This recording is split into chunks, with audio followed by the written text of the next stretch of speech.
Halo semuanya, jumpa lagi dengan saya Mamat. Untuk Anda yang sudah bosan melihat video saya, semoga Anda tambah bosan. Untuk Anda yang merasa video ini ada manfaatnya, silahkan share ke semua sosial media yang Anda punya dan bagikan linknya ke teman dan kerabat terdekat Anda.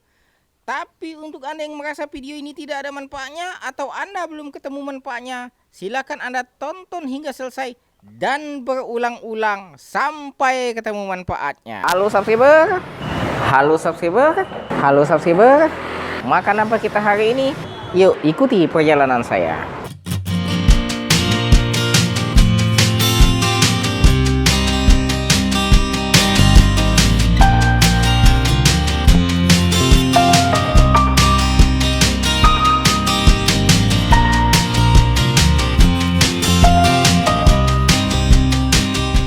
Pada kesempatan kali ini, saya akan membagikan pengalaman saya pribadi sejak saya divonis diabetes mellitus tipe 2 hingga saat ini saya segar bugar tanpa kurang satu apapun. Assalamualaikum warahmatullahi wabarakatuh. Sebelum saya membagikan pengalaman saya, menceritakan apa saja yang telah saya lakukan, mulai dari awal saya divonis diabetes mellitus tipe 2 hingga hari ini saya segar bugar tidak kurang satu apapun, izinkanlah saya menyampaikan satu atau beberapa hal hasil dari survei kecil-kecilan saya. Survei saya pada grup diabetes mellitus, survei saya dengan cara menonton YouTube, channel-channel YouTube dan membaca artikel, dan hasil obrolan saya dengan beberapa teman-teman saya yang berprofesi sebagai dokter, salah satunya dokter spesialis penyakit dalam, tentang hal apa yang memengaruhi cepat atau lambatnya penyakit pada tubuh seseorang untuk sembuh dan apa saja yang mempengaruhi atau memengaruhi kenaikan gula darah dan turun naiknya kolesterol pada tubuh seseorang. Nah, jadi selain daripada makanan, ada hal lain yang dapat memengaruhi naik turunnya gula darah, kolesterol dan cepat atau lambatnya penyakit pada tubuh seseorang untuk sembuh, yaitu orang yang hidupnya senantiasa bergembira, ceria, tidak sibuk ngurusi hidup orang lain, biasanya kalau dia sakit, keluhannya tidak banyak dan sembuhnya cepat. Dan kadar gulanya relatif terkontrol. Kolesterolnya juga terkontrol. Orang yang hidupnya bahagia dan selalu bergembira memang tetap bisa sakit, tetapi seperti yang saya katakan tadi, keluhannya tidak banyak. Sementara orang-orang yang iri, dengkinya tinggi, busuk hatinya, biasanya kalau dia sakit keluhannya banyak. Keluhannya banyak, sembuhnya juga lama. Bagaimana ciri-ciri orang yang busuk hati dan orang yang bergembira? Orang yang hidupnya bahagia, dia bergembira, mental bahagia, itu dia dihina pun bisa tertawa. Mau satu grup, satu komunitas tidak suka padanya itu nggak ngaruh sama kehidupan dia. Apalagi sampai dia mau ngurusin postingan orang yang berbeda sama dia, itu nggak ada waktu orang bahagia untuk itu. Kenapa? Karena dia sudah sibuk dengan kebahagiaan hidupnya. Tidak ada waktu ngurusin hal-hal yang gak produktif. Apabila dia melihat postingan orang, kalau dia tertarik, dia bisa baca. Kalau dia tertarik dan ada yang mau ditanyakan, dia komen bertanya.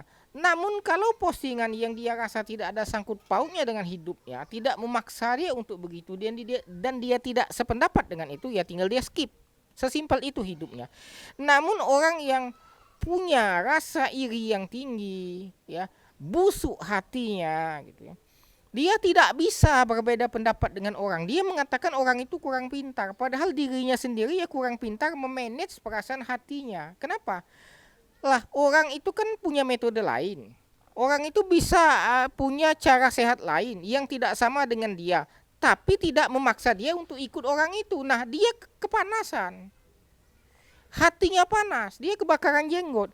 Inilah orang yang tidak bahagia. Maka dari itu, ya, gula darahmu beda dengan gula darahku. Jadi begini, ada orang dengan kadar gula sama-sama 200. Katakanlah si A 200, si B 200. Apakah dua-duanya pasti komplikasi dan pasti tidak komplikasi? Itu tidak. Apakah dua-duanya pasti ada keluhan dan pasti tidak ada keluhan? Itu tidak.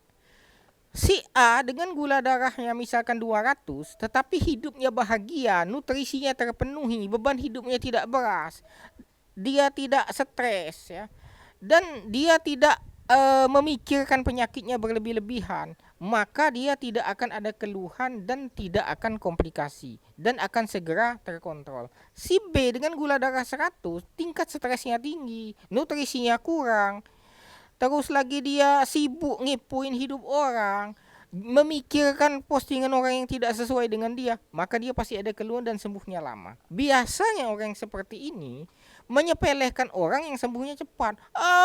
Baru 3 bulan kena DM udah kayak apa? Saya udah 6 tahun. Nah, pola pikirnya udah rusak. Masa dia 6 tahun nggak waras-waras, itu dia bangga. Harusnya kan kalau kita yang masih waras, semakin cepat sembuh, itu yang kita inginkan. Bukan ingin bertahun-tahun sampai jadi senior dalam hal sakit gitu. Itu kalau saya nggak masuk gitu ya, orang lain pula cara pandangnya, apalagi orang sudah nggak waras gitu ya. Terus orang itu biasanya ya mencerminkan kehidupannya sendiri. Postingan seseorang, komentar seseorang, cara orang menanggap itu mencerminkan hidupnya sendiri. Contohnya, saya melakukan penelitian di satu grup, ada satu orang yang setiap saya posting, dia itu kalau komennya nggak jauh dari burung. Bang Mamat, burungnya masih hidup nggak? Apapun yang saya posting, dia selalu bahas burung. Maka dapat dipastikan orang ini burungnya sudah mati. Kita doakan saja istrinya nggak kabur ya. Karena kenapa?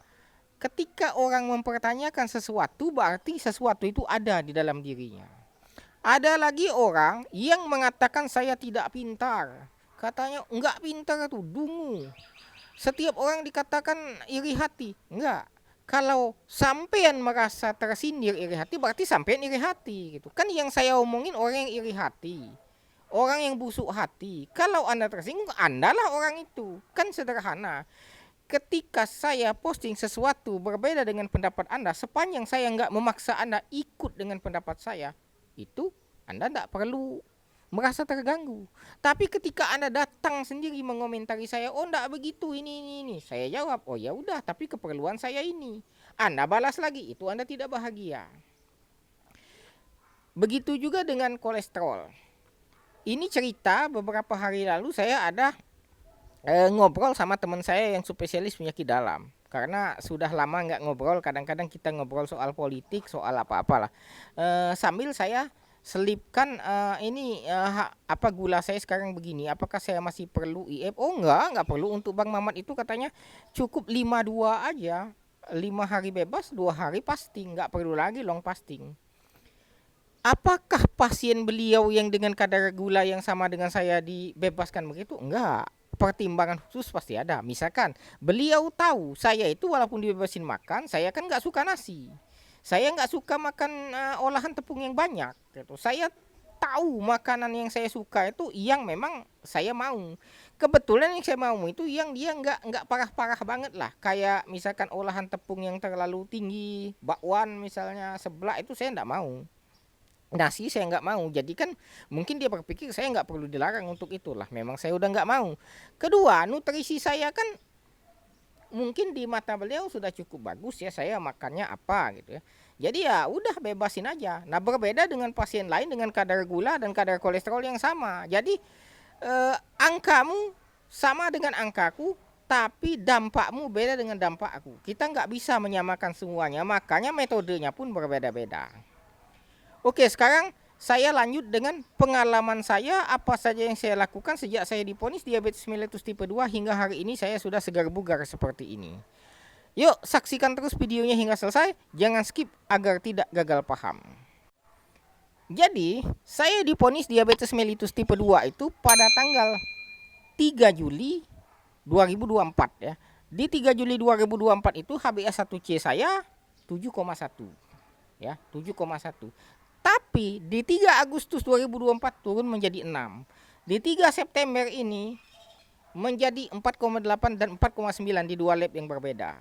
Kenapa bisa secepat itu? Pertama, saya terdeteksi diabetes mellitus tipe 2 itu masih di fase sangat awal, 7,1 HbA1c, belum parah-parah banget. Itu benefit dari saya yang rutin melakukan cek lab setiap bulan. Benefitnya saya terdeteksi lebih awal sehingga proses penyembuhannya gampang. Kedua, ya, saya orangnya enggak memikirkan penyakit. Oh, 7,1 tuh. Saya berpikir memang untuk merubah pola hidup, ya. Ada terlintas di pikiran saya untuk merubah pola. Tapi saya tidak memikirkan hingga panik. Waduh, saya ini udah DF sekarang. Enggak begitu. Itu faktor kedua. Dan yang saya lakukan apa? Ketika saya diponis diabetes mellitus tipe 2, saya kalau gula pasir kan saya udah lama nggak konsumsi gula pasir. Tetapi saya masih mengkonsumsi nasi saat itu. Cuma nasi yang ada di rumah saya itu cuma 2 macam. Pertama, nasi beras hitam organik tipe pecah kulit yang harganya itu sedikit saja lebih mahal dari beras merah. Beras merah itu belum mahal gitu. Yang kedua, beras basmati. Nah, kedua nasi dari beras hitam organik dan beras basmati itu kadang saya mix, kadang saya makan bergantian. Nah, saat itu nasi pun saya skip, ya. Nasi saya skip, tepung dan olahan tepung saya skip, termasuk mie, bakwan dan sebagainya, kue-kuean itu saya skip. Berdasarkan saran dari teman saya yang dokter spesialis penyakit dalam, skip juga buah katanya, dan sayur berbentuk buah. Mulailah saat itu saya hanya makan protein hewani, sedikit protein nabati, dan juga sayur daun. Terus setelah saya lakukan itu, saya IF, ya. IF saya sederhana sekali, hanya 22-2. Jadi 22 jam fasting, 2 jam makan, ya. Bisa dikatakan 1 meal a day lah, ya, tapi makannya 2 jam. Di luar jendela puasa atau di dalam jendela makan, yang saya makan yaitu tadi daging sapi, ayam, ikan, udang, sedikit sayur. Saya waktu itu tidak memakan buah, ya, tidak memakan nasi, tidak memakan tepung. Namun saya menggoreng tahu dengan tepung, ya, tapi waktu goreng pakai tepung, waktu makan tepungnya saya kupas, enggak saya makan. Itu saya lakukan beberapa hari. Setelah beberapa hari agak enakan, saya naikkan IF-nya menjadi 48 jam. 48 jam fasting dalam bentuk water fasting, saya masih minum tapi hanya air putih saja.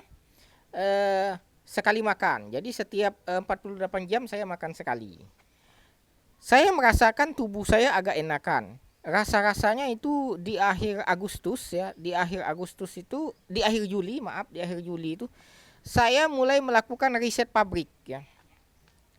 Riset pabrik itu adalah fasting dalam bentuk water fasting selama 72 jam. Long fasting berbentuk water fasting 72 jam. Mengapa ini saya sebut riset pabrik? Nanti saya jelaskan setelah saya jelaskan tahapannya. Nah, pengalaman saya pada saat melakukan riset pabrik ini, fasting 72 jam, di 18 jam pertama itu, saya merasa lapar dan lemas, tak bertenaga. Tetapi saya langsung mandi, ya, mandi air dingin dan minum air putih.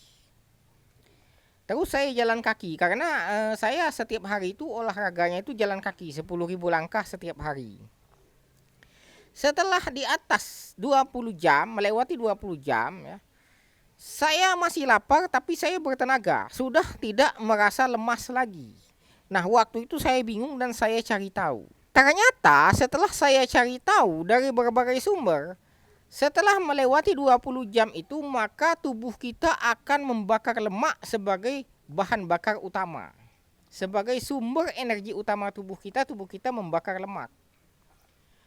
Maka rasa lemas pun hilang karena sudah ada bahan bakar baru yaitu lemak. Lemak tubuh kita dibakar. Dan di saat itulah berat badan mulai menurun, perut yang tadinya sangat maju sudah mulai agak kempes.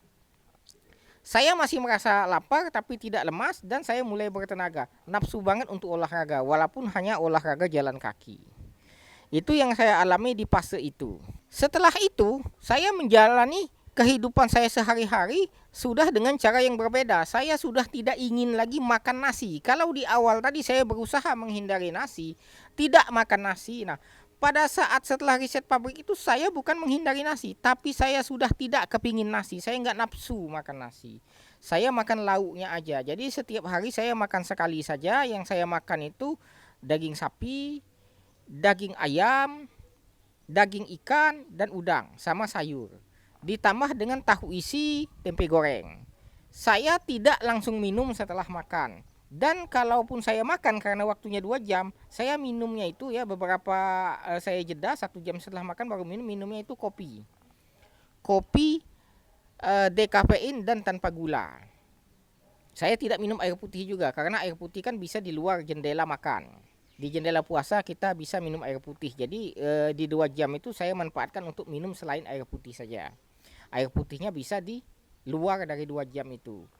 Dan saya merasakan perubahan yang signifikan. Bukan hanya HbA1c yang turun, tetapi trigliserida turun, lingkar perut turun, berat badan turun, dan saya merasakan hidup yang baru, lebih bugar, lebih semangat, lebih enteng. Penyakit-penyakit ringan seperti gatal-gatal, alergi itu sudah tidak ada lagi. Termasuk rinitis alergi saya sembuh, termasuk GERD saya sembuh. Nah, setelah itu saya terus saja melakukan pola makan seperti itu. Sesekali saya makan nasi untuk menguji sensitivitas insulin seperti di video yang sudah saya upload sebelumnya. Saya melakukan riset pabrik sebanyak 2 kali. Setelah itu saya lakukan lagi yang kedua supaya lebih tervalidasi lagi kesembuhan saya. Yang kedua itu saya lakukan agak berbeda. Tetap selama 72 jam dan hanya minum air putih ya. Tetapi yang berbeda kalau yang pertama tadi pada saat saya menjalani long fasting 72 jam itu sehari saya jalan 10.000 langkah. Nah, yang kedua ini saya rebahan. Saya coba dengan tidak melakukan gerak badan. Apa hasilnya? Ternyata menjalani long fasting 72 jam sambil olahraga berjalan kaki dengan menjalani long fasting 72 jam sambil rebahan, yang rebahan lebih terasa. Lebih terasa lemas, lebih terasa lapar, lebih terasa ingin makan ini, ingin makan itu. Sementara waktu saya melakukan long fasting yang pertama, yang saya lakukan dengan 10.000 langkah setiap hari itu nyaris tidak terasa. Artinya apa? Kalau teman-teman ingin melakukan riset pabrik ya, ingin long fasting hingga 72 jam dalam bentuk water fasting, maka lakukanlah dengan diiringi olahraga ringan. Karena kalau tanpa olahraga, maka akan terasa bebannya. Itu saja pengalaman saya, mulai dari sejak saya divonis hingga pada hari ini saya sudah terbebas dari diabetes mellitus tipe 2. HbA1c saya sudah berada di angka 4,8 atau 4,9 dari 2 lab yang berbeda. Dan saya statusnya di BPJS sudah di PRB kan karena sudah stabil. Saya tidak perlu lagi kontrol. Saya sudah mengikuti program rujuk balik, sudah dikembalikan ke Paskes 1. Dan di rumah sakit lain yang saya berobat mandiri tanpa BPJS saya sudah dinyatakan sembuh. Sembuh baik melalui hasil lab, vonis dokter, dan juga dari yang saya rasakan. Saya tidak merasakan keluhan apapun lagi. Jadi esensinya itu kita ingin sembuh, kita ingin hidup sehat, kita tidak ingin ada keluhan. Hasil lab hanyalah angka. Walaupun hasil lab saya juga sudah cukup bagus. Nah, jadi untuk Bapak Ibu, teman-teman yang masih mengalami penyakit diabetes mellitus tipe 2 dan ingin sembuh tanpa obat seperti saya undang untuk bergabung di grup WA saya. Karena di grup WA saya itu tempat berkumpulnya orang-orang yang menceritakan pengalaman mereka yang berbeda-beda, dan tempat orang yang belum punya pengalaman bisa mengikuti pengalaman siapapun. Misalkan begini, si A menceritakan pengalaman dia dulu begini, si B begini, si C begini, berbeda-beda, namun tidak saling usili. Karena setiap orang itu berbeda. Datanglah si E, si F yang baru divonis diabetes. Dia bebas mau memilih ngikutin metodenya si A atau ngikutin metodenya si B atau ngikutin metodenya si C. Kita saling support, suasana kita harmonis, kekeluargaannya sangat tinggi, saling mendengarkan curhat, termasuk masalah lain selain dari fatty liver dan juga diabetes, termasuk kendala-kendala yang dialami ketika mengalami riset pabrik, termasuk orang-orang yang dicemoohkan keluarga karena gendut atau yang lainnya. Itu boleh curhat dan kita selalu menjadi pendengar yang baik. Kita selalu saling support. Yang punya jawaban atas pertanyaan rekannya boleh menjawab, dan kita tidak ada pernah kenal yang namanya menolak perbedaan. Semua orang boleh berpendapat, semua orang boleh membagikan pengalamannya, namun semua orang tidak dipaksa untuk mengikuti metode siapapun, bebas memilih siapa saja. Untuk Bapak Ibu rekan-rekan semua yang berminat bergabung di grup WA saya, silakan klik link di deskripsi video ini. Selanjutnya pesan saya, hidup sehat itu penting. Jaga pola makan itu perlu. Namun ada yang lebih penting dan lebih perlu, yaitu menerapkan pola hidup bahagia. Apabila Bapak Ibu sudah bahagia, maka Bapak Ibu dihina pun tertawa, tidak akan terpengaruh sama postingan orang lain, tidak akan memikirkan hal-hal yang tidak penting, tidak akan ngurusi yang bukan urusan Bapak Ibu. Selagi Bapak Ibu masih panas dengan postingan orang lain yang berbeda dengan Bapak Ibu, selagi Bapak Ibu masih belum mampu menerima perbedaan, selagi Bapak Ibu ketika berbeda itu mengatakan orang itu kurang pintar, maka Bapak Ibu masih termasuk ke dalam golongan orang-orang yang tidak berbahagia. Orang yang tidak berbahagia itu kalau sakit lama sembuhnya dan banyak keluhannya. Terakhir, saya pesankan sekali lagi, jangan lupa bahagia, karena kebahagiaan itu merupakan obat mujarab atas segala keluhan. Saya Mamat, salam dari Padang.